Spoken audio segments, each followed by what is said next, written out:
Անսպասելի կիրակի էր Թուրքիայում 99%-ով ամփոփվել են ՏԻՄ ընտրությունների արդյունքները, ըստ այդմ երկրի գլխավոր ընդդիմադիր ուժը Քեմալական ժողովրդահարապետական կուսակցությունը Անկարայում, Ստամբուլում, Իզմիրում վստահ հաղթանակ է տարել իշխող Արդարություն և զարգացում կուսակցության նկատմամբ։ ՏԻՄ ընտրությունների արդյունքում գրանցված պարտությունը Թուրքիայի իշխող կուսակցության առաջին խոշոր պարտությունն է 2001 թվականից հետո։ Մեծ քաղաքներում ապրող ու աշխարհիկ Թուրքիա ունենալու կողմնակիցներն են նախ քվեարկել հանրապետականների օգտին, ասում են թուրքագետները։ Կողմնակից են, որ Թուրքիան դեպի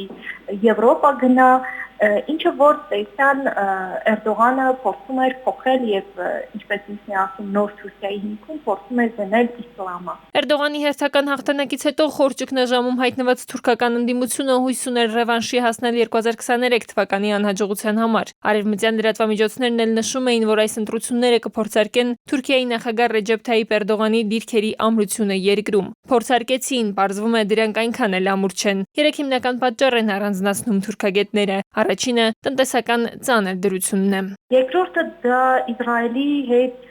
կապված հարաբերություններն են, մասնավորապես Գազայի հետ կապված թուրքական իշխանությունների արտահայտած դիրքորոշումը, եւ երրորդը արդեն դա բուն հանրապետական ժողովրդական կուսակցության ներսում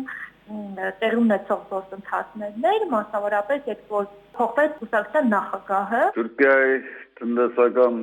վիճակը, ֆինանսական ճգնաժամը եւ այլն շատ վատ է անդրադառնում առօրյա կյանքի վրա։ Եվ մեկնարկել են արդեն 2028-ի նախագահական ընտրությունների կանխատեսումները։ Էրդողանը մտահոգվելու առիթ ունի, որովհետև հանրապետականներն արդեն լուրջ մրցակից կարող են լինել։ Եթե ինչ-որ արմատական փոփոխություններ տեղի չունենան, Էքրեմ Իմամօղլուն լինելու է Էրդողանի ամենալուրջ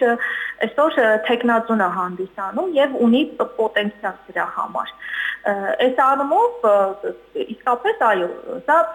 նախապատրաստական փուլ է դեպի 2028 թվականի նախագահական ընտրությունները։ Ինչ վերաբերում է արտաքին քաղաքականությանը, ապա արևմտամետ հանրապետականները ավելի կանխատեսելի կդարձնեն Թուրքիան՝ ի տարբերություն ազգայնականների, բայց քանի որ հայ-թուրքական հարաբերություններում հիմա քննարկումների ու բարեկամություն հաստատելու փորձեր են, դժվար է ասել, թե վերջիններս հնարավոր հաղթանակի դեպքում ինչպես կդիրքորոշվեն հայերիս նկատմամբ։ Տիգրան Միկուրյանի, ժամը լրատվական։